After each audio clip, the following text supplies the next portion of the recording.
Hi Scorpio! Welcome to your April horoscope and tarot reading. Welcome back to my channel if you're a regular here, and if you're new, please subscribe to the family.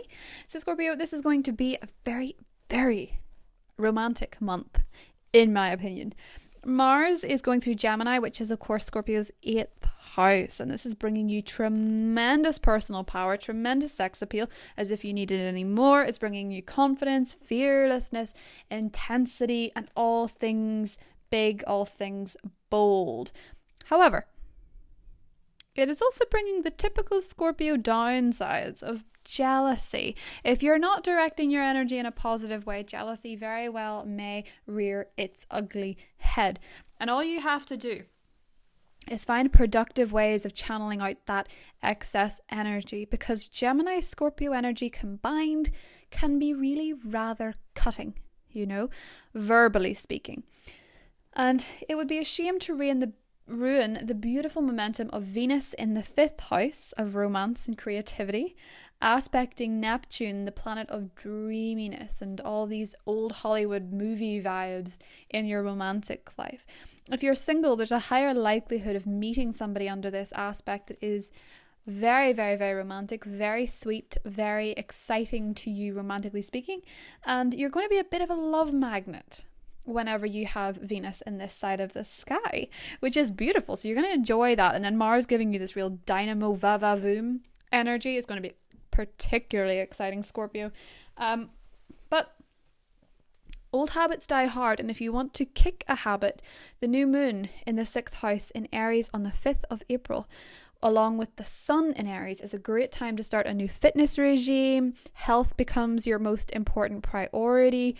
Work matters. You might be starting a new job. There might be a new opportunity there. It's aspected by Saturn, so what you start under this new moon, in Aries, will be more likely to stick, rather than just the Aries energy that can dive in and dive out just as quickly. You're going to be able to manifest your dream body, your best health. You're going to change your diet for the better. You're going to really want to be active, and it's going to be great for you. So if that's the type of thing you want, best time to put in a plan for it with this new moon. Remember, set your intentions in the new moon and you'll be golden. So the full moon on the 19th in Libra is in the 29th degree. This one's a bit challenging. It's aspecting Uranus. And as we know, Uranus and Taurus is sort of making you want to feel more free in your partnerships. It may be affecting a few of you already. For later degree Scorpios, mid-November to the end, it's probably not going to hit you as hard in terms of that aspect. That actually might pick up your health a little bit. But do be wary of jealousy, Scorpio. And I know that's sort of like saying be wary of dreaming too much to a Pisces or something. But it can rear its ugly head. The full moons in your 12th house can really make you so sensitive to the energies of those around you. And it's a great time for channeling through astrology, through tarot, but it's also a great time to spend a bit of, some moments in solitude to gather your thoughts. If you don't get enough alone time, you might crack a little bit. It's important to be able to take space, especially if a partner is maybe feeling a bit threatened or jealous, just to explain to them that you need a bit of a moment because you're feeling emotional, for example. Because the very next day, the sun moves into Taurus, your opposite sign, your sign of partnerships, and your partnerships will gain momentum. It's a time when a lot of Scorpios get engaged. It's a time when a lot of Scorpios make marriage plans or commit to something. It's a beautiful energy for committing. It's kind of funny that Venus leaves your romantic sector just as the sun goes into your partnership, showing a healthy development, Scorpio. It's a beautiful month romantically, and your personal power, you might be a bit too hot to handle, especially if you're single and you're out there mingling. People might be too, you might be too much for some people. So have the confidence to make the first move if that's what you do. But it's really, really, really lovely sky, Scorpio. It's actually, a really good change from Mercury retrograding in Pisces, which has probably affected your dreams, your ambitions probably made you feel a bit stuck in the past, or like you were constantly replaying the past like a movie. Particularly if you were dealing with an Aries or another Scorpio from the past. The Emperor, if you're running your own business, there is an opportunity arises, possibly for a partnership. But with the 6th house Aries energy, I mean, bada bing, bada boom, we have a sun, new moon in Aries on the 5th. We also have Mercury entering there on the 17th, Venus entering there on the 20th. You are going to be driven, Scorpio. Ace of Wands in the Emperor represents a new business. It represents a new job. 3 of Pentacles and Judgment. You might be finding your calling if you just let it come to you. Don't force it, you know. Buddha sat under a tree and let the whole world come to him. You're driven, I get that, but you also can push up too much resistance to things and not be in a state of allowing. Just allow things to happen while doing the work. You know, concentrate on one thing and something else will happen.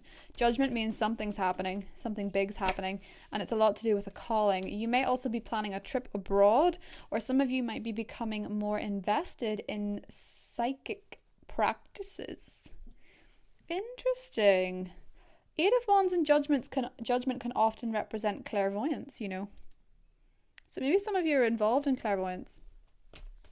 Or you're like a little psychic radar. I mean, that makes so much sense for your 12th house moon. I mean, 2 of them. One's a blue moon.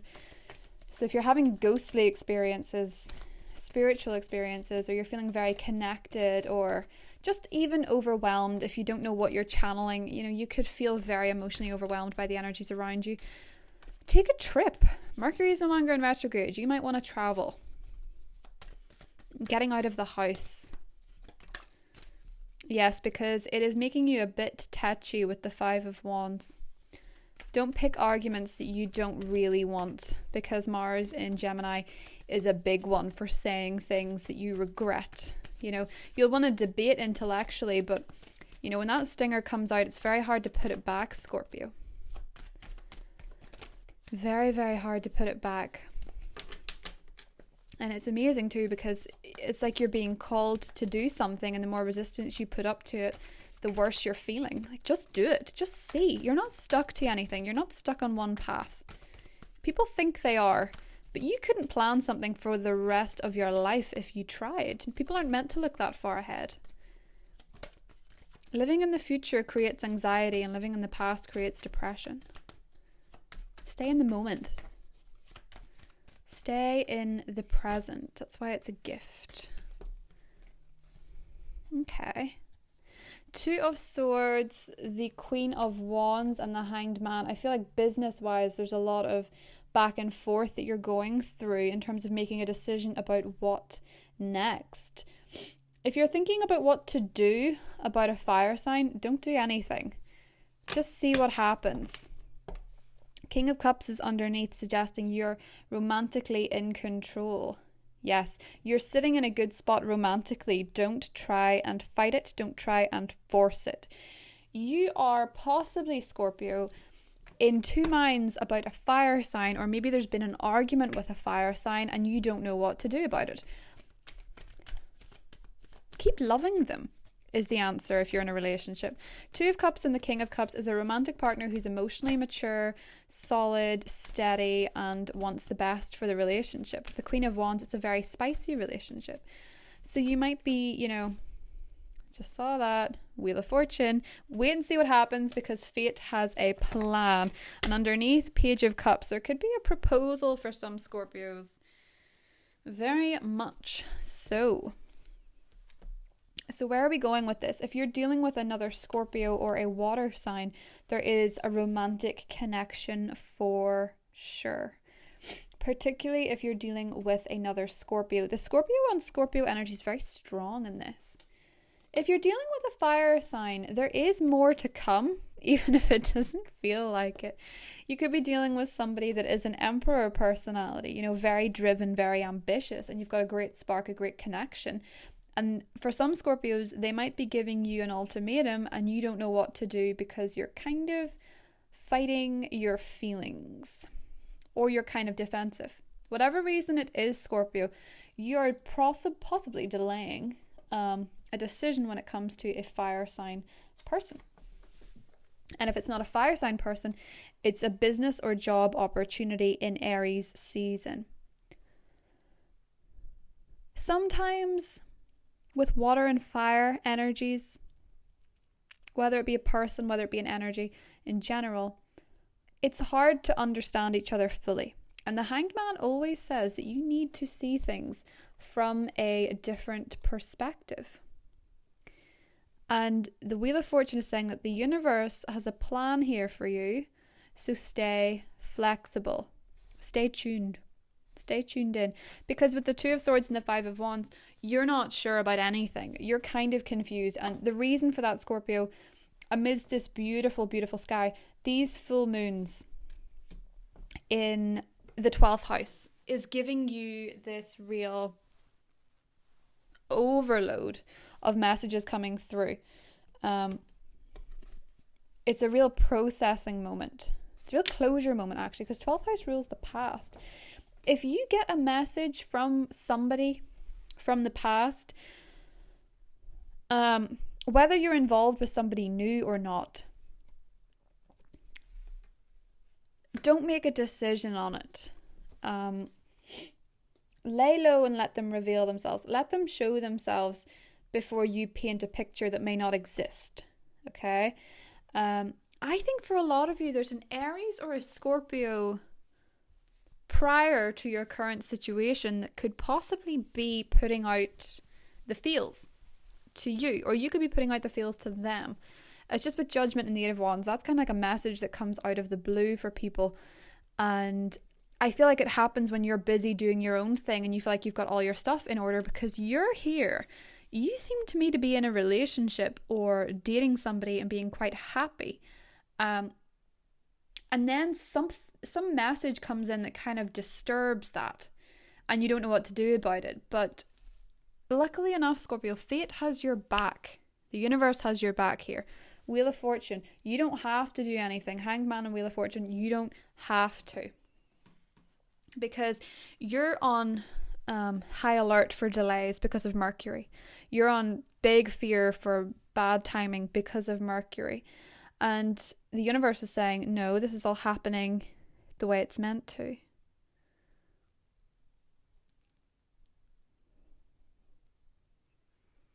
It's all happening in its own time.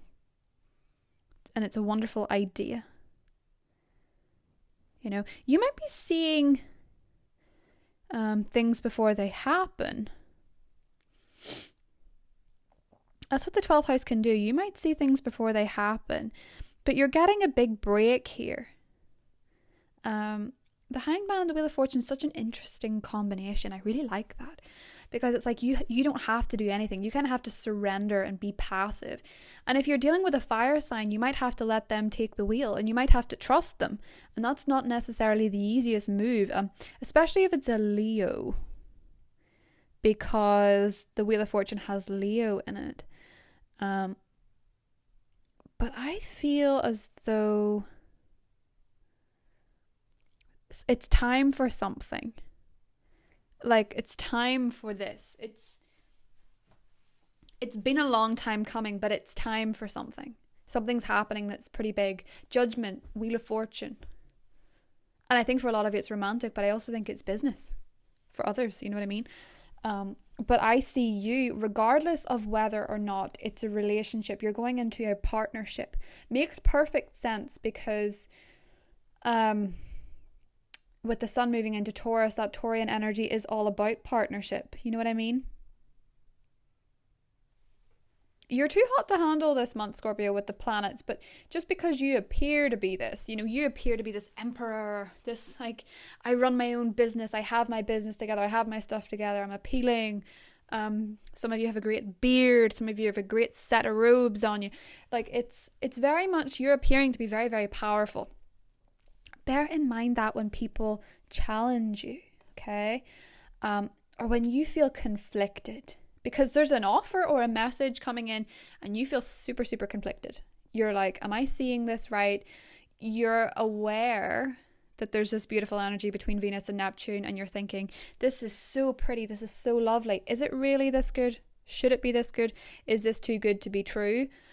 Whatever this Emperor Ace of Wands spark is and this calling, something or someone is disrupting your flow and you're in two minds about it. But the answer's coming. And it's really, really good. Okay? So, especially if you're, as I say, Queen of Wands and the King of Cups, if you're dealing with a fire sign or a water sign, Scorpio, there is something coming in. I think you're really going to like it. Just surrender, because there's a plan here. There's such karmic destiny at play that you couldn't write the answer yourself, or you couldn't write what happens next yourself. So you're going to love it, Scorpio. Just remember, Venus and Pisces, get out there if you're single. Get out there if you want to be seen. Your romantic charm and your persona is going to be so lovely. And with Mercury being retrograded in Pisces, I mean, just make the most of this. You earned it. You've had to go over all this stuff. Even Judgment there, I think, followed by the Five of Wands. It's like the past is rattling you more than the present. You know what I mean? You're living in the past with something. And the reason those two gorgeous, but secondly quite challenging full moons in your 12th house have occurred is to rid you of any lingering ghosts. It's like an exorcism on your past. As I say, especially if you've been dealing with another Scorpio, another Aries, all that stuff. But I think, Scorpio, the time has come to trust. Okay? The time has come to trust. I know that Venus-Neptune energy can make things seem too good to be true, and you might feel like you're confused, but the time's come to trust the process. The universe has a very big plan here, and your biggest opponent in a battle of wills is yourself. So don't pick on other people just because they're easier to win with, because the Two of Swords is always whenever you're cutting yourself off from the answer, yet desperately seeking it at the same time. Just surrender. Let it be. Enjoy the moment. Enjoy the process. Let it flow. The Hanged Man and the Wheel of Fortune. It's the right time for something if you just let it in. So I'm excited for you, Scorpio. I love you guys. If you want to join me on the Vimeo reading, you can join me there. We go into Mr. King of Cups, etc. The other elements, so if you're dealing with a fire sign, a water sign, an earth sign, or an air sign, we're going to go into that all there. And if not, and I will see you in the mid-April readings for Taurus season. It's going to be a doozy. See you later. Bye.